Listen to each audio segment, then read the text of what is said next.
England ಮತ್ತು India ನಡುವಿನ T20 ಸರಣಿ ಇವತ್ತು ಆರಂಭ ಆಕತಿ 10 ಗಂಟೆಗೆ. ಆದರೆ ಎಲ್ಲರಲ್ಲೂ ಒಂದು ಕುತೂಹಲ ಇರುವಂಥದ್ದು ಏನಪ್ಪ ಅಂತಂದ್ರೆ ವೈಭವ್ ಸೂರ್ಯವಂಶಿ ಈ ಮ್ಯಾಚಿಗಾದರೂ ಆಡ್ತಾರ. ಐರ್ಲೆಂಡ್ ವಿರುದ್ಧ ಅಂತೂ ಆಡಲೇ ಇಲ್ಲ.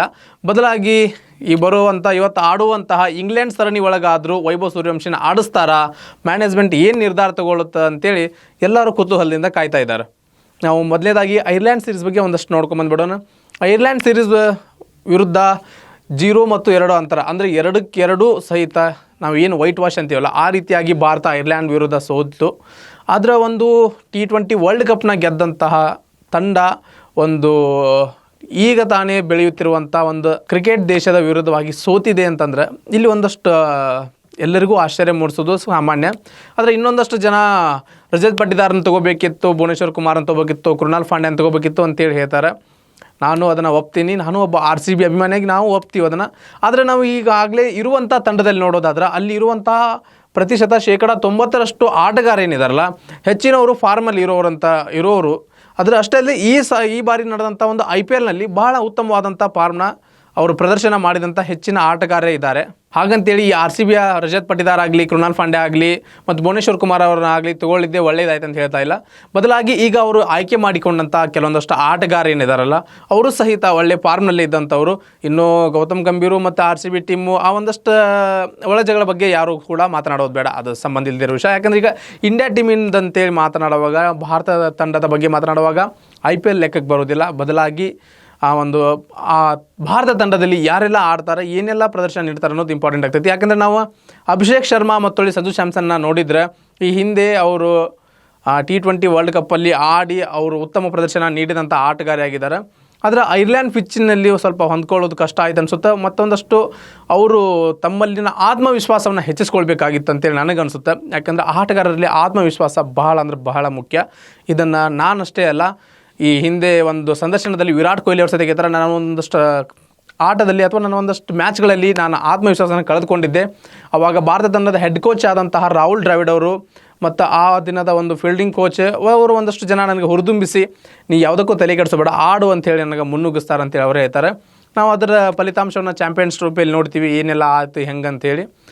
ಇದಾದ ನಂತರ ಇನ್ನು ನಾವು ಮತ್ತೆ ಐರ್ಲೆಂಡ್ ಮ್ಯಾಚ್ ಬಗ್ಗೆ ನೋಡೋದಾದ್ರೆ, ಇಂಗ್ಲೆಂಡ್ ಮತ್ತು ಐರ್ಲೆಂಡ್ ನಡುವಿನ ಮ್ಯಾಚ್ ಏನೈತಲ್ಲ, ಇಲ್ಲಿ ವೈಭವ್ ಸೂರ್ಯವಂಶಿನ ಆಡಿಸ್ತೀರಾ ಇಲ್ಲ ಅಂಥೇಳಿ ಇವತ್ತು ನಡೆದಂಥ ಒಂದು ಬೆಳಗಿನ ಪತ್ರಿಕಾಗೋಷ್ಠಿಯಲ್ಲಿ ತಂಡದ ನಾಯಕನಾದಂಥ ಶ್ರೇಯಸ್ ಅಯ್ಯರನ್ನ ಪತ್ರಕರ್ತರು ಪ್ರಶ್ನೆ ಮಾಡಿದಾಗ ಅದು ನಮ್ಮ ತಂಡದ ಸೀಕ್ರೆಟು, ನಾವು ಅದನ್ನು ಯಾವತ್ತೂ ಸಹಿತ ಯಾರಿಗೂ ಬಿಟ್ಕೊಡೋದಿಲ್ಲ, ನಾವು ಇದನ್ನು ಯಾರಿಗೂ ಬಿಟ್ಕೊಟ್ರು ಅದು ಒಂದು ನಮ್ಮ ತಂಡದ ಸೀಕ್ರೆಟ್ನ ಬಿಟ್ಕೊಟ್ಟಂಗೆ ಆಗುತ್ತೆ. ಬದಲಾಗಿ ಎದುರಾಳಿ ತಂಡಕ್ಕೆ ಇದೊಂದು ಪ್ಲಸ್ ಪಾಯಿಂಟ್ ಆಗ್ಬೋದು ಅಂತೇಳಿ ಅವ್ರು ಹೇಳಿದ್ದಾರೆ. ಇರಲಿ, ತಂಡದ ಒಂದಷ್ಟು ಗುಪ್ತತೆಯನ್ನು ಕಾಪಾಡಿಕೊಳ್ಳೋದು ಅದು ತಂಡದ ಉದ್ದೇಶದಿಂದ, ತಂಡದ ಮುಂದಿನ ಹಂತದ ಉದ್ದೇಶದಿಂದ ಅದು ಬಹಳ ಒಳ್ಳೆಯದು, ಉಪಯುಕ್ತವಾದದ್ದು. ಆದರೆ ಇವತ್ತಿನ ಒಂದು ಮ್ಯಾಚಲ್ಲಿ ವೈಭವ್ ಸೂರ್ಯವಂಶಿ ಆಡಿದ್ರಪ್ಪ ಅಂತಂದ್ರೆ ಭಾರತ ಪರವಾಗಿ ಆಡಿದಂಥ T20 ಪಂದ್ಯ ಆಡಿದಂಥ ಅತಿ ಕಿರಿಯ ವಯಸ್ಸಿನ ಒಬ್ಬ ಆಟಗಾರನಾಗಿ ಹೊಸ ರೆಕಾರ್ಡನ್ನು ವೈಭವ್ ಸೂರ್ಯವಂಶಿ ತನ್ನದಾಗಿಸ್ಕೊಳ್ತಾರೆ. ಇನ್ನು ವೈಭವ್ ಸೂರ್ಯವಂಶಿನ ಆಡಿಸಿದ್ರೆ ಆಡಿಸಿದ್ರೆ ಏನಾಗುತ್ತೆ ಒಂದಷ್ಟು ಚರ್ಚೆಗಳು ನಡೀತಾ ಇದ್ದಾವೆ. ಈಗ ಆಲ್ರೆಡಿ ನೀವು ಸೋಷಿಯಲ್ ಮೀಡಿಯಾದಲ್ಲಿ ಜಾಸ್ತಿ ನೋಡಿರ್ತೀರಿ. ಅದ್ರ ಮಧ್ಯೆ ಈಗ ವೈಭವ್ ಸೂರ್ಯವಂಶಿನ ನನ್ನ ಪ್ರಕಾರ ಆಡಿಸೋದು ಉತ್ತಮ ಅಂತೇಳಿ ಅನಿಸುತ್ತೆ. ಯಾಕಪ್ಪ ಅಂತಂದರೆ ಇಲ್ಲಿ ಐರ್ಲೆಂಡ್ ಥರ 2 ಮ್ಯಾಚ್ಗಳಿಲ್ಲ, ಬದಲಾಗಿ ಇಲ್ಲಿ 5 ಮ್ಯಾಚ್ಗಳಿರೋದ್ರಿಂದ 5 ಮ್ಯಾಚ್ಗಳಲ್ಲಿ ನಾವು 1 ಅಥವಾ 2 ಮ್ಯಾಚ್ಗಳನ್ನು ಇಲ್ಲಿ ಸೂರ್ಯವಂಶಿನ ಆಡಿಸಿದ್ದಲ್ಲಿ ನಮಗೆ ಏನನ್ನು ಈ ಒಬ್ಬ ಹುಡುಗ ಮಾಡಬಲ್ಲ ಅಥವಾ ಸೂರ್ಯವಂಶಿ ಏನನ್ನು ಮಾಡಬಲ್ಲ, ಈ ಒಬ್ಬ ಆಟಗಾರ ಏನನ್ನು ಮಾಡಬಲ್ಲ ಎಂಬುದು ನಮಗೆ ಇಲ್ಲಿ ಗೊತ್ತಾಗುತ್ತೆ. ಇನ್ನು ನಾವು ನೋಡೋದಾದ್ರೆ ಈ 2 ಮ್ಯಾಚ್ಗಳಲ್ಲಿ ಉತ್ತಮವಾದಂಥ ಫಲಿತಾಂಶ ಬಂದಲ್ಲಿ ಮುಂದುವರಿಸೋದ್ರಲ್ಲಿ ಯಾವುದೇ ರೀತಿಯಾದಂಥ ಆಶ್ಚರ್ಯ ಇಲ್ಲ, ವರಿಸ್ತಾರೆ. ಅದಾದ ನಂತರ ವೈಭವ್ ಸೂರ್ಯವಂಶಿ ಇದುವರೆಗೂ ಸಹಿತ ಓಪನರ್ ಆಡ್ಕೊತ ಬಂದಿದ್ದಾರೆ, ನಮಗೆಲ್ಲ ಗೊತ್ತಿರುವಂಥದ್ದು. ಈಗ ವೈಭವ್ ಸೂರ್ಯವಂಶಿ ಯಾರ ಸ್ಥಾನವನ್ನು ತುಂಬಲಿದ್ದಾರೆ, ಇಲ್ಲಿ ಓಪನಿಂಗ್ ಬರುವಂತಹ ಆಟಗಾರರು ಉತ್ತಮವಾದಂಥ ಆಟಗಾರರು, ಹಿಂದೆ ಒಂದು ಉತ್ತಮ ಪ್ರದರ್ಶನ ನೀಡಿದಂಥ ಆಟಗಾರರು. ಈಗ ವೈಭವ್ ಸೂರ್ಯವಂಶಿ ಯಾರ ಸ್ಥಾನವನ್ನು ತುಂಬಲಿದ್ದಾರೆ, ಯಾರು ವೈಭವ್ ಸೂರ್ಯವಂಶಿಗೆ ಸ್ಥಾನವನ್ನು ಬಿಟ್ಕೊಡ್ತಾರೆ ಅಂತೇಳಿ ನಾವು ಕಾದು ನೋಡಬೇಕಾಗೈತಿ.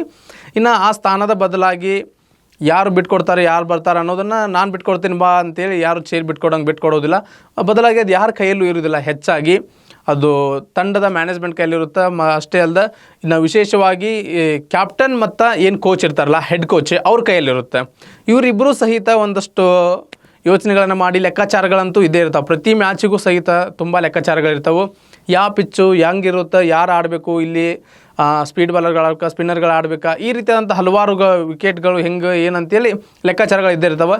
ಈ ಎಲ್ಲ ಲೆಕ್ಕಾಚಾರದ ಅನುಗುಣವಾಗಿ ವೈಭವ್ ಸೂರ್ಯವಂಶಿನ ಆಡಿಸ್ಬೇಕು ಬೇಡ ಅಂತೇಳಿ ತಂಡದ ನಾಯಕ ಮತ್ತು ಕೋಚ್ ಇಬ್ಬರು ಸಹಿತ ಸೇರಿ ಒಂದು ಡಿಸಿಷನ್ಗೆ ಬರ್ತಾರೆ. ಬಹುಶಃ ಇವತ್ತು ನನಗೆ ಅನಿಸಿದ ಮಟ್ಟಿಗೆ ವೈಭವ್ ಸೂರ್ಯವಂಶಿನ ಆಡಿಸ್ಬೋದು ಅನಿಸುತ್ತೆ. ಯಾಕಂದ್ರೆ ಇವತ್ತಿನ ಪತ್ರಿಕಾಗೋಷ್ಠಿಯಲ್ಲಿ ಒಂದು ನಮ್ಮ ತಂಡದ ನಾಯಕನಾದಂತಹ ಶ್ರೇಯಸ್ ಅಯ್ಯರ್ ಅವ್ರು ಹೇಳಿದ್ದನ್ನು ನೋಡಿದರೆ ಒಬ್ಬ ಪ್ರತಿಭಾವಂತ ಆಟಗಾರ ಅವನು ಆಡೇ ಆಡ್ತಾನೆ, ಅವನ ಪ್ರತಿಭೆ ಇದ್ದಲ್ಲಿ ಅವರು ಆಡೇ ಆಡ್ತಾರೆ ಅಂತ ಈ ರೀತಿಯಾದಂಥ ಇನ್ನೂ ಒಂದು ಸುಳಿವನ್ನು ಕೊಟ್ಟರೆ ಏನೋ ಅಂತ ಅನ್ಬೋದು. ಆ ರೀತಿಯಾದಂಥ ಒಂದು ಮಾತನಾಡಿದ್ದಾರೆ. ನೋಡೋಣ ಇವತ್ತಿನ ಮ್ಯಾಚಲ್ಲಿ ವೈಭವ್ ಸೂರ್ಯವಂಶಿ ಆಡ್ತಾರಾ ಇಲ್ಲ ಅಂತೇಳಿ. ನಿಮಗೇನು ಅನ್ಸುತ್ತಾ ಕಮೆಂಟ್ ಮಾಡಿ ತಿಳಿಸ್ರಿ. ಇವತ್ತು ಆಡಬೇಕಾ ಬೇಡವಾ ಅಥವಾ ಆಡಿಸ್ತಾರಾ ಇಲ್ವಾ ಅಂತೇಳಿ ಏನು ಅನ್ಸುತ್ತಾ ಕಮೆಂಟ್ ಮಾಡಿ ತಿಳಿಸ್ರಿ. ನಮಸ್ಕಾರ.